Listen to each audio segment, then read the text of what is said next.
This program was made possible with the continued support of the C24 Partners Affiliate Program. They turn traffic into performance.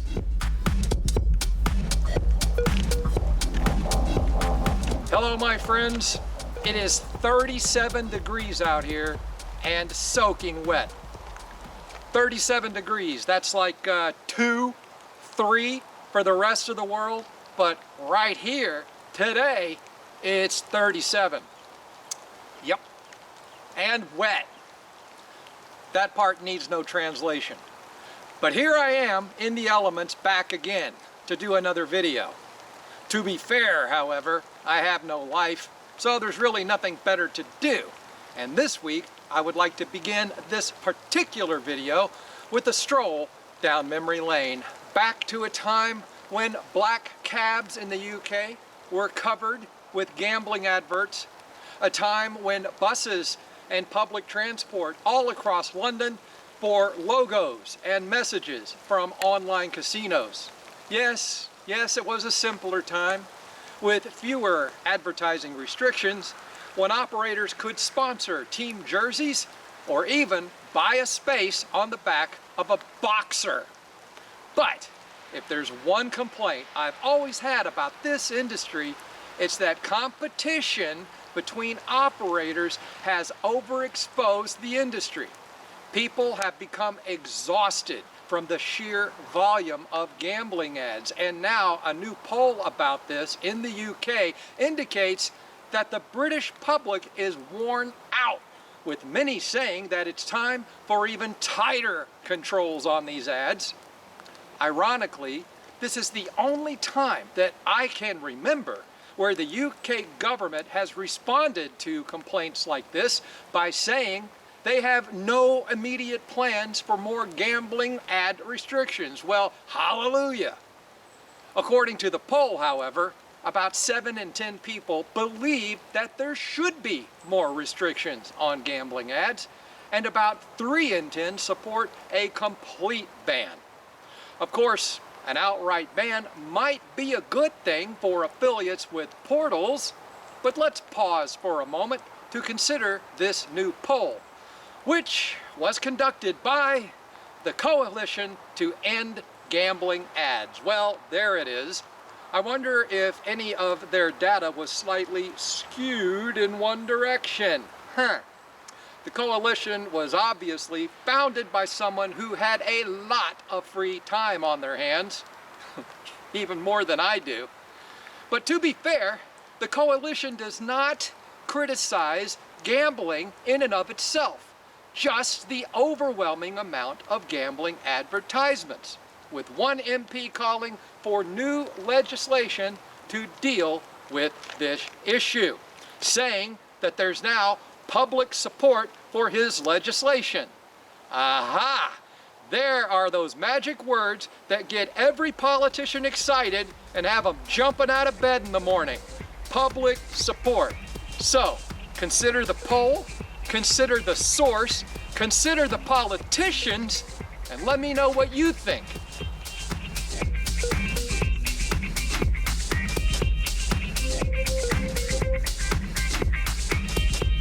Looking for a partner with a track record of success? Then look at Vivatapart. Backed by years of strong performance, solid retention, and consistent conversions, Vivatapart has no activity quota, no negative carryover, and no admin fees, so you keep more of what you earn.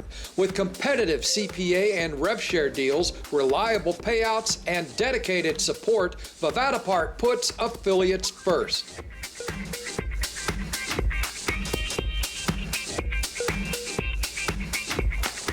Welcome back. As we roll into the second half of our program, I would like to take just a moment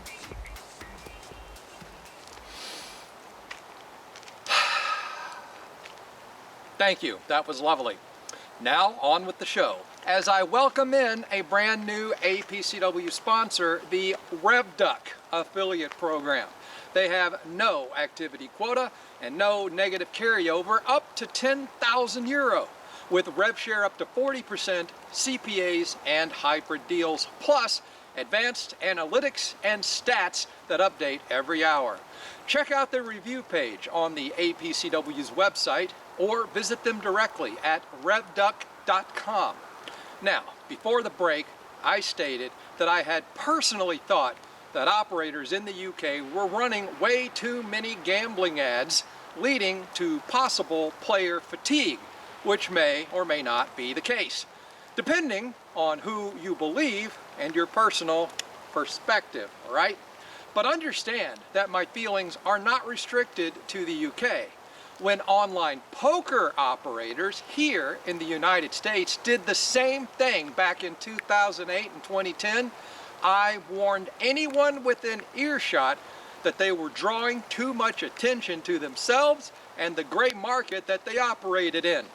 Of course, no one listened. That is until April 15th, 2011. That's when Black Friday hit and everyone acted like they were so shocked and surprised. And while it's not an exact parallel between the UK situation and what happened in America, British operators may do well to heed the warning and self-regulate their advertising. Of course, none of them will listen. However, while we're on the topic of America, something a bit peculiar has happened in the predictions market, and it concerns recent US military actions in Venezuela. A player just recently placed a bet that their president, Nicolas Maduro, would be removed from power by January 31st, which he was. But is this player just lucky, a really good guesser, or is something funky going on? That player bet over $34,000 that Maduro would be ousted, netting him over $435,000 in a win. Weird? Yeah, just a little bit. And a Democratic congressman from New York thinks it's a bit weird as well, especially since the media had been tipped off about the attacks in advance. Now that congressman is working on new legislation that could deal with insider trading in the predictions market, if that's in fact what went on here. And the operator has decided not to pay that bet based on their own investigation, or a comma was here when it should have been there, whatever. This could turn into something major, so we'll keep an eye on it. Okay, I'm done for this week. I got one more to do before I get on a plane bound for Spain. But I'll be back here again next week, God willing.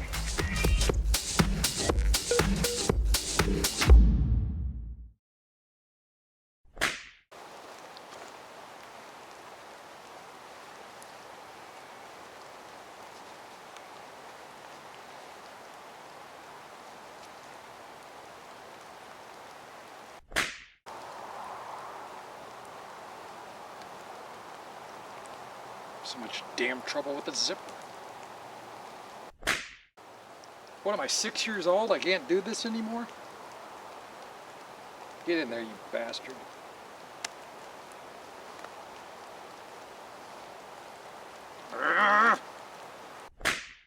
Screw it.